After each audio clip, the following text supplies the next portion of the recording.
Steve, this is an incredible number for anybody for a presidential quarter, let alone a small town mayor that hardly anybody knew of before the last couple months. Yeah, it's interesting, and you put that number up there, second quarter, so it's not all the story here of the debate itself last week, but that's the last 3 months, huge haul. Let's see how that compares to other campaigns as they put their numbers out in the coming days, as we learn about them maybe in the coming weeks. The interesting thing with Buttigieg, of course, is the one readout we have so far from that debate last week. This was a morning consult poll. It was conducted within 24 hours of that second debate. Didn't show him moving north, in fact, ticking back a point. We've seen him running since that initial bump that Buttigieg had. We've seen him running there in the mid-single digits, maybe the high single digits.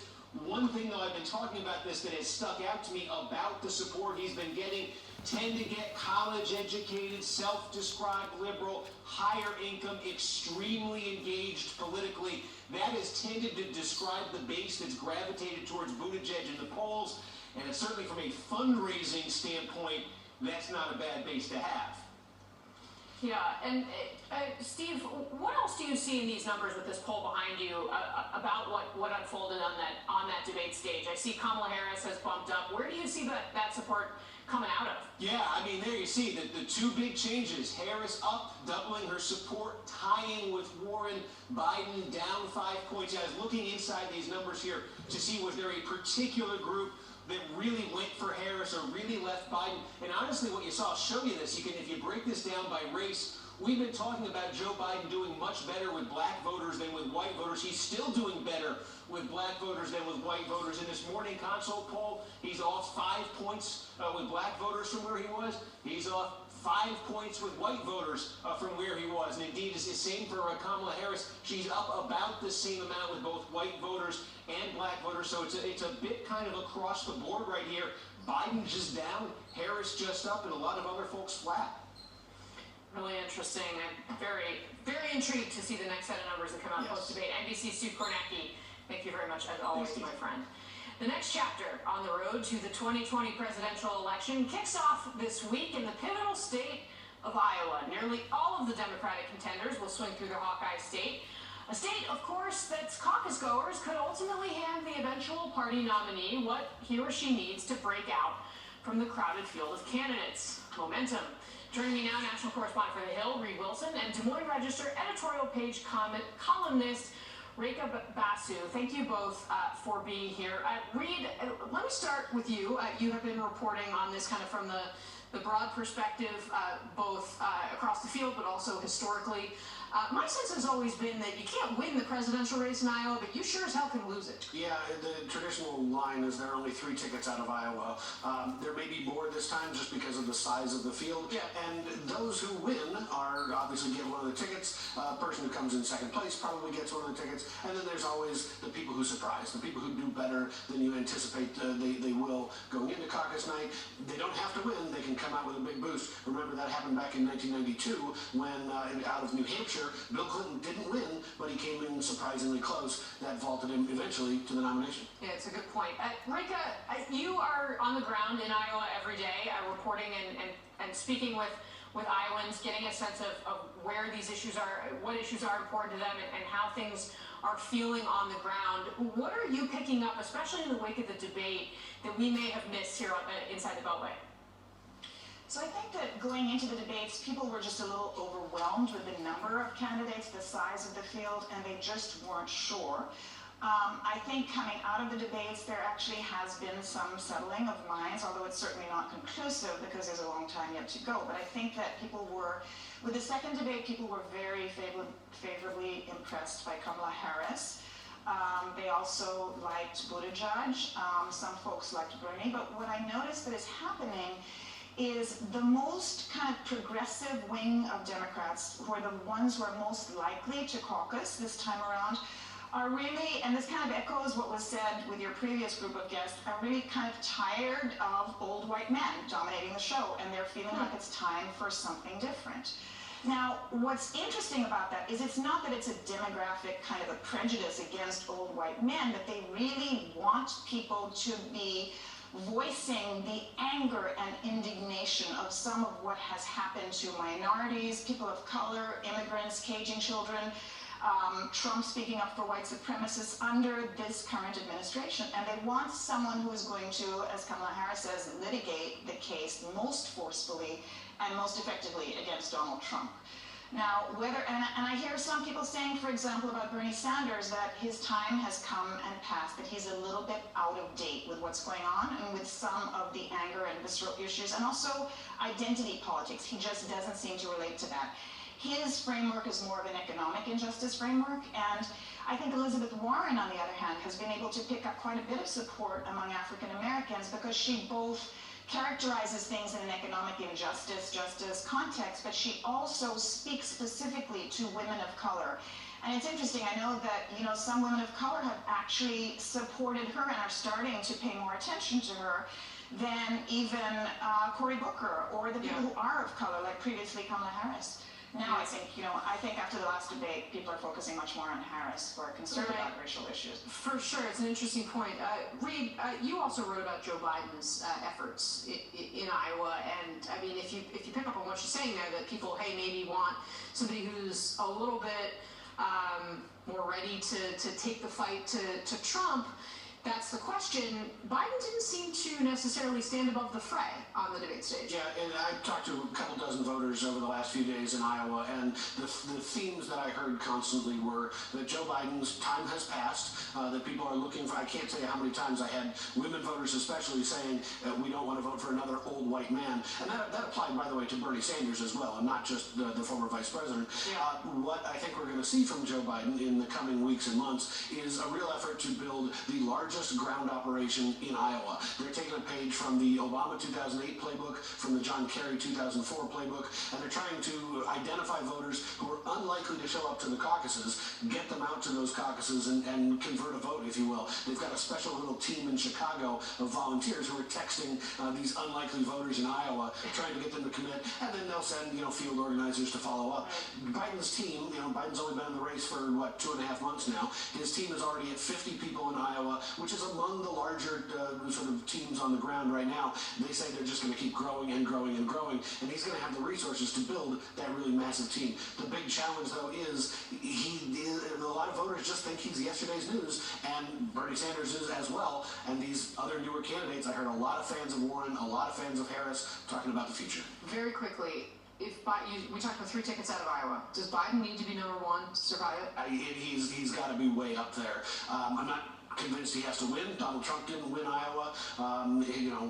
Other candidates have not won Iowa and gone. John McCain, for one, had not gone on to win the nomination. But he's got to be way up there. He's got to do really well. It would be a big blow to the front runner to lose the first state. For sure. All right, Rekha Basu, Reed Wilson. Thank you guys both very much. 4 showers for 800 immigrants. A cell made for 35, holding more than 150. NBC News exclusive reporting that shows DHS officials knew how bad one Texas facility was. Up next.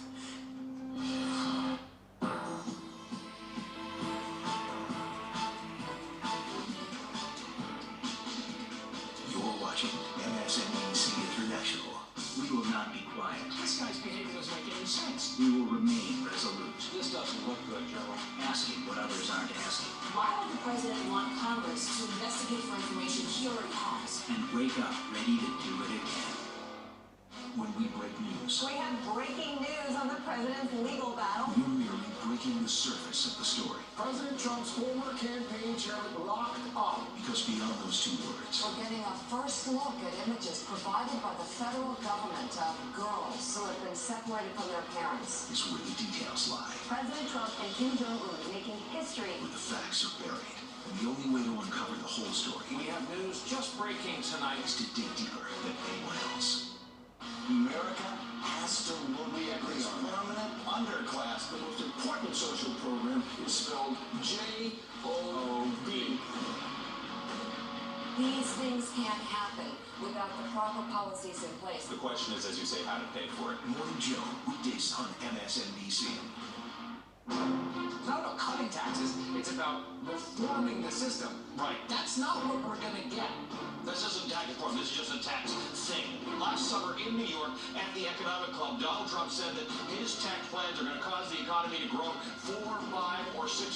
I have a better chance of growing a full, thick afro than we have of getting it 4, 5, or 6%. So we just have to accept this is what it is. It's a deficit finance tax cut. End of story. John Lennon once said that New York is the center of the consciousness of the universe. And on a Saturday night, you're at the center of that consciousness. You got Al Baldwin standing in the hallway, all these movie stars that come and just hang out just to watch you guys. Steve Martin. It never freaked me out till right now. It's a moment. Yeah, no, You've shared this moment. Thank you, Michael. It's pretty scary. Thank you so much, Chris. Talent. Genius.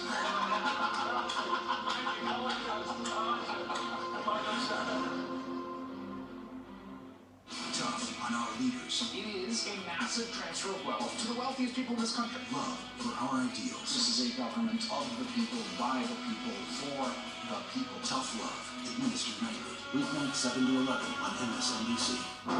The woman sitting next to me at the counter at the diner, she turns to me and says, "Please tell Larry O'Donnell that he needs to run for president." And I was like, that I will do.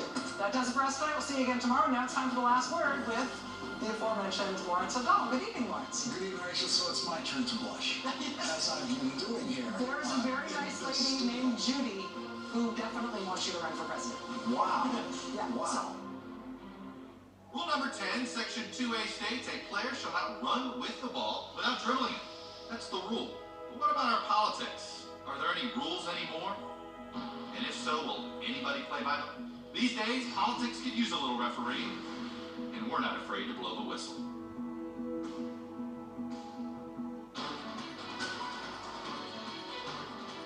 The Rachel Maddow Show. Only on MSNBC.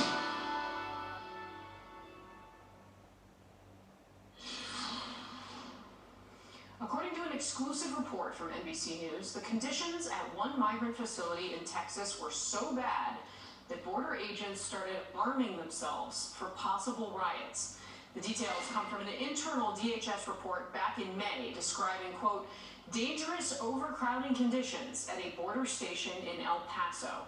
That's where 155 adult males in standing room only conditions shared just one toilet and a sink inside a cell meant for 35 people. The inspectors also discovered that there were only 4 temporary showers in the entire facility to be shared by 756 migrants.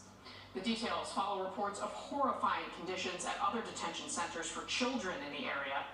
Now, a regular stop for 2020 contenders on the campaign trail. Joining me now, NBC News correspondent Cal Perry, who spent most of last week at a facility in Homestead tracking the candidates who came through. But of course, Cal, the focus since then has shifted to this facility in Clint that Julia Ainsley has been reporting about, and that we've now seen some candidates start to visit as well. Yeah, we're really shifting now the focus to the border itself. That facility, as you said, in West Texas and Clint, has been the focus of so much attention. So too, just across the border in the city of Juarez, Mexico, where now, because of new policies put into place by the Trump administration, we're seeing migrants get returned to Mexico before they can apply for asylum here in the United States. It's putting some serious stress on the system. It's putting people in danger. Beto O'Rourke actually visited that center in Juarez on Saturday. He had this to say. Take a listen. There are literally thousands of people right now in Ciudad Juarez who have been turned back from the international bridge as they sought to seek asylum in this country, trying to follow our own laws. Thousands more in a Remain in Place program. Mexico, for those families who arrive penniless, without a friend or a connection or a network to join, are subject to those who prey on human misery. Right here in our binational community of Ciudad Juarez in El Paso, Texas. Now, what he's talking about there is what's called the MPP, the Migrant Protocol Protections. It actually has nothing to do with protecting migrants. It's a new agreement between President Trump, this administration, and the Mexican government to, as I said, keep people in Mexico and actually return people. Some people who are in U.S. custody, some 15,000 people since the beginning of the year have been returned to Mexico. We had a chance to visit that facility. That was some of the videos you saw before the soundbite. 6 months ago, we had a chance to visit that center with Beto O'Rourke, and what we saw were people under incredible stress. It's worth noting here, Casey, this part of Juarez is a place where the State Department doesn't recommend Americans travel to. And so what you have there are thousands of people waiting to get into the U.S. in these very dire conditions. And Cal, we've learned recently that there's now a judge that's ordered a mediator to try and improve things at this facility in Clint. What do we know about that process? I mean, how is actual change going to happen for the conditions that these migrants are being held in? It's going to happen through not only legislation, but these judges. So this is a federal judge in California. The lawyers and the doctors who went into this facility and saw children in their own mucus taking care of other children in these desperately horrible conditions took it to the court and said there needs to be better oversight. There needs to be access to the facility. The judge agreed and has given until July the 12th for doctors to get in there and to report back the conditions inside that facility. But it's important to know there are hundreds of facilities around the country. Some of them are privately run. And the conditions that we're talking about, these very dire conditions that the American government is putting people in, it's not just happening in Clint, it's happening in facilities around the country. All right, NBC's Cal Perry, thank you for your reporting on this issue, Cal. Coming up next, Western liberalism versus West Coast liberals. Does the president know the difference? You're watching MSNBC International. Did you know there was a chance that you could be separated from your kids when you got here? The administration fought back against this idea that children are kept in cages in some of these detention facilities. But here at the Border Patrol station, that is exactly what we saw. She says that it's horrible because they didn't even let them say a few words of goodbye. There are all kinds of roads. Some are long and dusty. There's no border fence. Others paved with gold. We're going to find out what went down in that meeting. There are rocky roads. President himself called it a bear. Is he confused or you? No, I'm not confused. Gridlocked roads. It is all about the legal battle now boiling over. And roads well traveled. And numbers have exceeded expectations. But no matter the road, when the rubber meets it, these trusted NBC News journalists will be on it. Ironically, it is immigrants, it is these people that are coming from Central America, I've spoken to them, who still see this country as the beacon of freedom and democracy. And it is a country where I came here 10 years ago, English isn't my first language. I didn't have any connections, no green card, and 10 years later, I'm able to sit in this table with some of the finest journalists in the country. That is only possible in the United States of America. I talked to a lot of people, many of them fighting men. It's a divided country, people ready to go toe-to-toe on each and every issue. And it's not going to change anytime soon. I like a political fight as much as anybody. But are we going to get to some decisions? Or just keep fighting?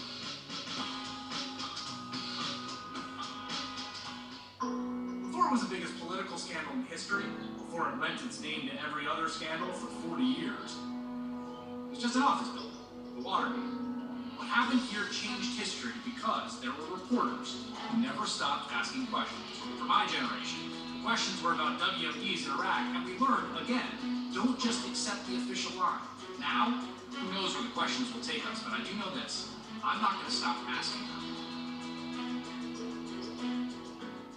Tough on dishonesty. They keep denying things that then turn out to be true. Love for country. Being an American is an honor, and those who become Americans know it, feel it, revere it. Tough on our leaders. He has no tangible legislative achievements. Ultimately, the buck does stop with the president. Love for our ideals. This is a government of the people, by the people, for the people. Tough love, administered nightly. Weeknight 7 to 11 on MSNBC. Good evening, Rachel. Good luck getting through your show without 18,000 pieces of breaking news. I was just going to say, yeah, lucky you, Joy. Going to be sitting in for Chris tonight while 10 major stories break all at once, all either in the hour before you're on the air or while you're there. Chris got me. He got me good. You're amazing. You know, you said I need somebody with 6 arms to juggle the show, and Joy keeps those 4 in reserve. They're going. Thank you, my friend. Yeah. Cheers. Thanks a lot. Tomorrow's headlines before they go to print. I've just been handed some great reporting. The 11th Hour with Brian Williams. Weeknights on MSNBC. The president is facing criticism for a moment over the weekend where he appeared not to understand a question posed by a White House reporter. President Trump was asked to respond to a comment that Vladimir Putin made in an interview before the two met at the G20 in Japan. While speaking with the Financial Times, Putin declared that the, quote, liberal idea has, quote, outlived its purpose, that liberalism was, quote, obsolete. During his news conference at the conclusion of the G20, the president was asked if he agreed with Russia's leader. Here's that moment.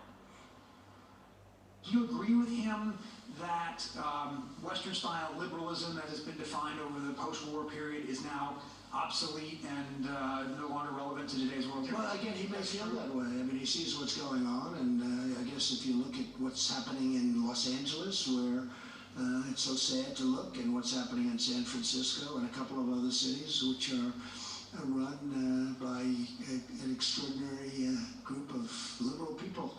I don't know what they're thinking, but he does see things that are happening in the United States that would probably preclude him from saying how wonderful it is.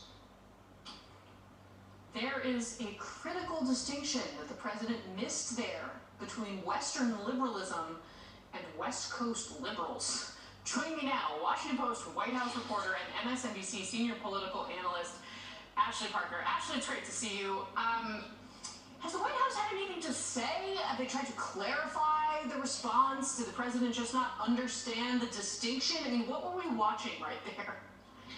Well, watching that clip, it seems like the president absolutely did not understand the distinction, that he was being asked about sort of American values of democracy and market economies and individual liberty, and he seemed to confuse that phrase with sort of Chardonnay swilling, oat milk latte drinking, coastal liberal elites. That's really the way he answered the question.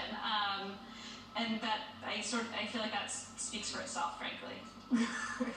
I mean, is this something, do we have any other evidence that the president is kind of aware of the broader context of what Putin was talking about? I mean, or are they aware that this makes him appear to seem as though he is not on the same footing with Vladimir Putin in terms of knowledge about the overall kind of workings of global foreign policy?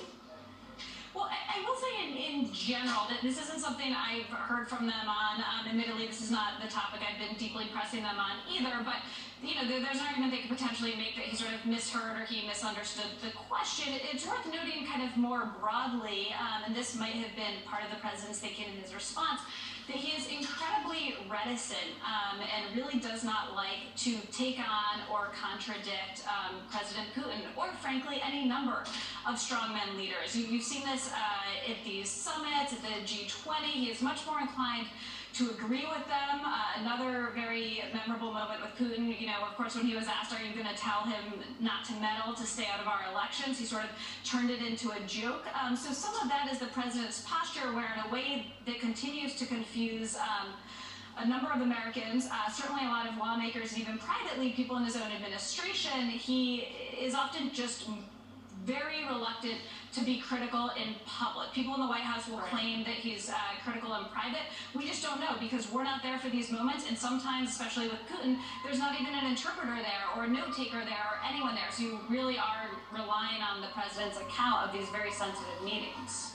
Yeah, it's a great point. And I mean, the visuals here, Ashley, were pretty stunning in their contrast. I mean, we on the one hand had this G20 class photo that showed the president next to MBS, or at least we have video of, there they are right there in the front. We have what happened with Vladimir Putin. Then, of course, we had later on the walk into North Korea. what we saw of Western leaders came instead not from the president himself, but from Ivanka Trump, his daughter, who was in this video. It was released by the French government. I'm interested to know their motivation behind releasing it, to be perfectly honest with you, because it's rather awkward. Let's take a look at that. As soon as you talk about a little bit faster, a little bit, you can stop this thing, you can internalize this. And same with the defense side, in terms of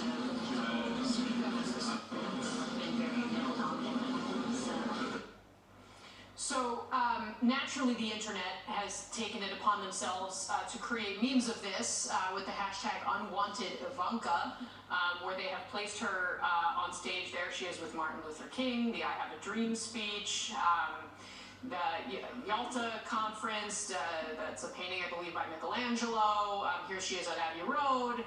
Oh dear. But in seriousness, Ashley, I mean, this is somebody who, I mean, it says a lot, right, that the president has asked Ivanka to stand in for him with some of these leaders. Clearly, some of the people in that video were not pleased that they were speaking with her and not the president of the United States. What message does it send the rest of the world that she's the one playing this role with our NATO allies, frankly? I mean, the message it sends is actually a message potentially problematic, but one that is rooted in reality, which is that the president has often been dismissive of his cabinet secretaries, of his Secretary of State, of his intelligence community. There's very few people he trusts. He often doesn't trust the people who he has put in those positions to carry out the jobs of those positions, but one person who he does trust is his daughter Ivanka, and he believes, a number of people don't believe, but he certainly believes that he would rather have her there representing him, representing the Trump brand, so to speak. But frankly, what it turns out is it's representing America. It's representing the White House. It's representing the government. He feels comfortable with her. He likes her. There's a number of fair criticisms about that, but the message it sends to the world is that the president trusts his own daughter more than he trusts potentially his Secretary of State, his national security advisor. And so if you're a foreign country looking to figure out how to do business to the U.S., you might say, gee, when the vice president goes abroad, he doesn't really seem to speak for the president. When the national security advisor says something, do I really know that he's not going to be undermined by a tweet? The real way in is through the president's daughter, and that would be a fairly accurate assessment of the situation. So very quickly, Ashley, as we wrap up here, I mean, is it a bad idea for a foreign government to either treat Ivanka this way in that video or release it in a way that is embarrassing to her? Well, the one thing is the White House has pushed back and said that video is a misrepresentation and inaccurate. It's hard to know without the full context, so that might be true, but certainly watching that one snippet in and of itself, it seems that these world leaders are very unhappy to be dealing with someone who is not on their level and is the president's daughter, and I think they made that clear by releasing it. Indeed. All right, Ashley Parker, thank you very much, my friend. It's always great to see you. Thank you. The president said she should win before she talks. She called his bluff, and she won. So what now? One more thing, up next. There's an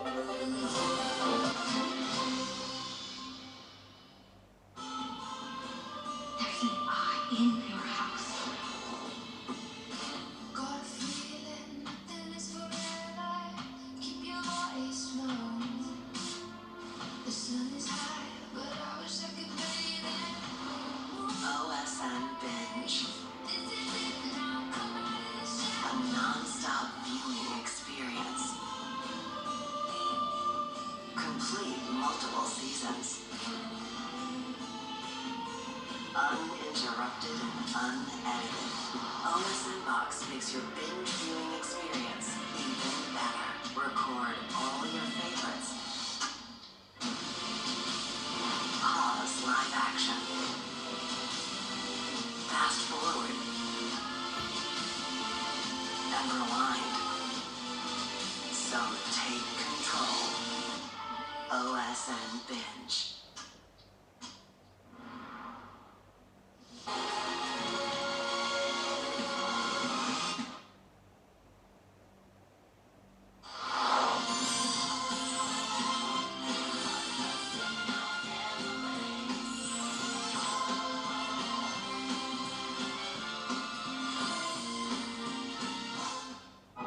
Say hello to OSN Summer.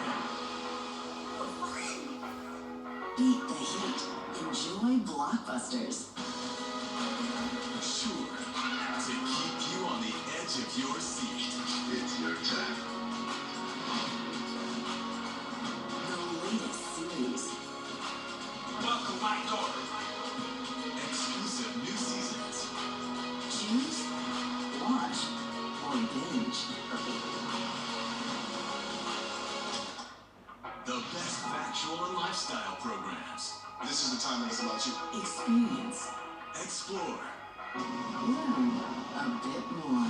Mind, body, and soul.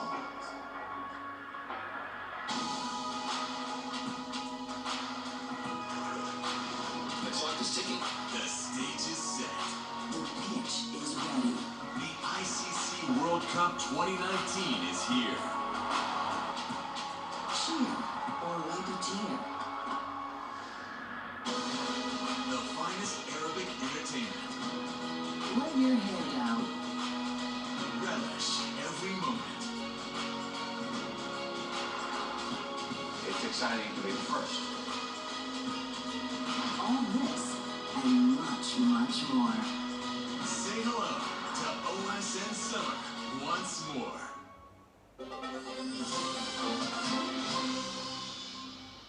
In the group, we have a great ability to just stay together and kind of block out those distractions when the time comes.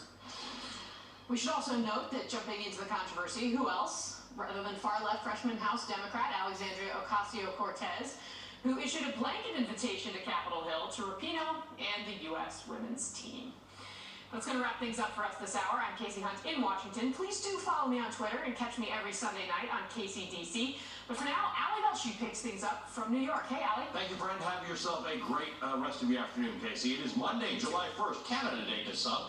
And across the board, after a big surge earlier to start the second half of the year, markets are now giving up a lot of their gains. Still positive, though, for the Dow, the S&P, and NASDAQ. We're going to take a closer look at those numbers and how you've done in the last month, the last quarter, and the last half of the year. There are a lot of factors contributing to the market's boost, at least until now today, most notably the U.S. and China agreement to a temporary truce in Donald Trump's trade war. Over the weekend, President Trump also announced that he would lift part of his ban on U.S. companies selling technology to Chinese telecom giant Huawei, the world's second largest smartphone maker. Remember, Huawei was blacklisted for alleged national security concerns surrounding espionage. No official details have come out yet about the lift of that ban. Despite this temporary shift in the U.S.-China conflict, we're following more unrest in Hong Kong. Thousands of protesters stormed the Legislative Council building on the anniversary of the region's return to Chinese rule, destroying pictures, spraying graffiti on the walls. The city's police faced off with protesters, firing tear gas to break up the crowds.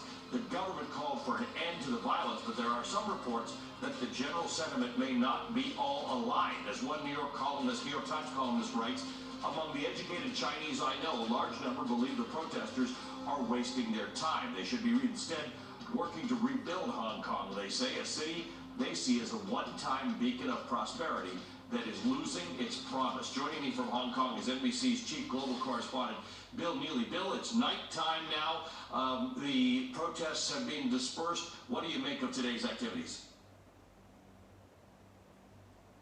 Well, I think the political crisis remains, even though the protesters have been dispersed. And certainly these scenes that we saw today are absolutely unprecedented.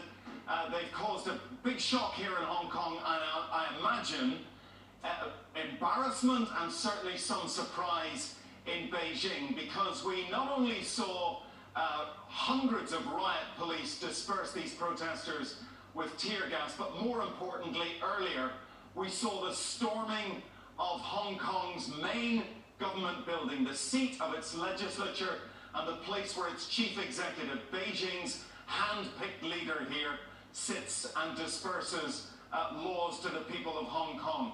The protesters accuse her of being tone deaf. They want her to resign. That was one of their demands today. But, you know, when they got into that legislative chamber, they trashed it and they put up signs saying, we are not rioters. You, China, are the tyrants. And remember, this, as you say, is the anniversary of the day 22 years ago when Britain handed over Hong Kong to China, it became one country, two systems, and the system that was guaranteed here, that was promised to the people, was freedom of thought, freedom of expression, and, for example, a judiciary and a legislature that would be somewhat independent. But the protesters believe China is attempting a power grab, and they want to protect the promises and the rights that they have, at least until 2047, when that agreement is due to end. So, talking about ending, as I say, the protests here have ended in clouds of tear gas, but I don't think the political crisis, Ali, has ended at all. Bill Neely, thank you. Bill Neely is our chief global correspondent. He's in Hong Kong. We, of course, will continue to cover that story. Now, in what the New York Times calls a made-for-TV spectacle, Donald Trump became the first sitting U.S. president to set foot in North Korea. Yesterday, surrounded by cameras, now watch this closely, the president stood alongside North Korean leader Kim Jong-un as he stepped up those concrete slabs that are in front of them right now, which form the military demarcation line inside the heavily secured demilitarized zone. But as improvised as this occasion seemed, the Times reports that a real idea had been taking shape inside the administration to pave the way for a new round of negotiations. As the Times writes, quote, the concept would amount to a nuclear freeze and tacitly accepts the North as a nuclear power. National Security Advisor John Bolton denied this report, tweeting, I read the New York Times story with curiosity. Neither the National Security Council staff nor I have discussed or heard of any desire to settle for a nuclear freeze by North Korea. This was a reprehensible attempt by someone to box in the president. There should be consequences. Joining me from Seoul, South Korea, just 30 miles from the DMZ, is NBC's Janice Mackey-Frater. Janice? Ali, it was one of those moments that was warm and played well for the cameras, but also left people wondering if it was going to produce any actual policy. This gesture by President Trump, what he called an honor to step across that demarcation line into North Korea and into history. Going into this, both the U.S. and North Korea have had these very hardline positions. It's why the Hanoi summit collapsed in the way that it did, because the neither side was wanting to budge on those concessions.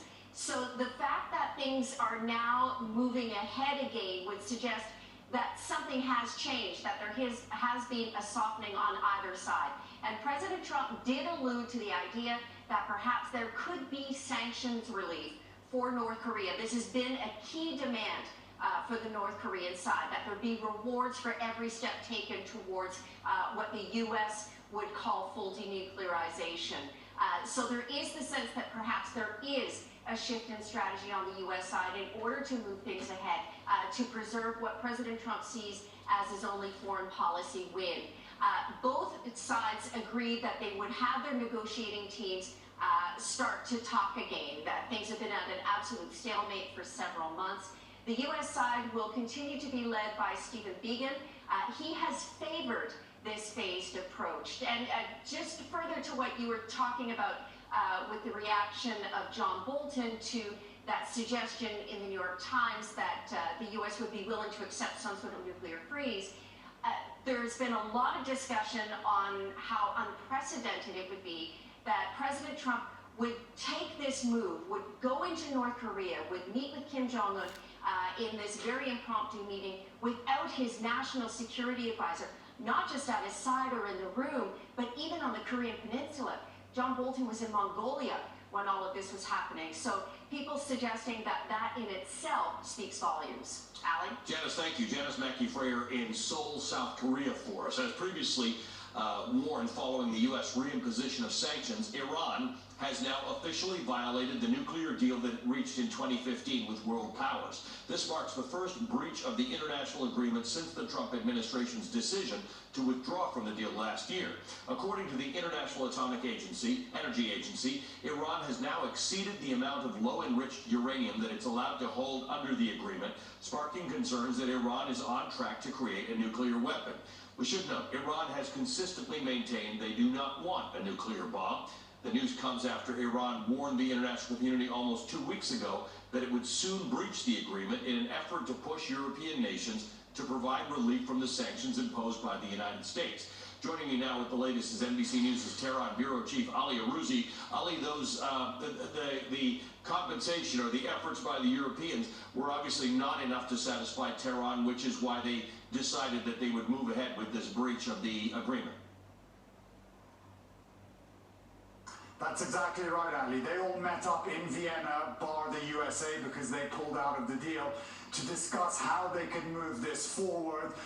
Iran's deputy foreign minister met with top diplomats from the other signatories of the nuclear deal, and he said although steps were taken, it just wasn't enough to convince Iran to change its course and roll back these steps that they've taken to ramp up their nuclear program. Now, this exceeding this 300 kilograms of low-enriched uranium, it is provocative, Ali, but it's a small step at this stage. I mean, if you put this in the bigger picture, before the nuclear deal was signed, Iran had some 10,000 kilos, that's 22,000 pounds of low-enriched uranium. They shipped 98% of that out. And now they've been saying, look, we've been trying to put forward a policy of strategic patience. Even though the USA pulled out of the deal, they've been trying to get the Europeans to shield them from American sanctions, to let them sell their oil, but they just haven't been able to do that. So Iran is now warning them. They're saying, look, we're going to take this to the next step. And their strategy has been one of breaching this agreement's terms in a step-by-step fashion to bring pressure on Europe to help Iran resist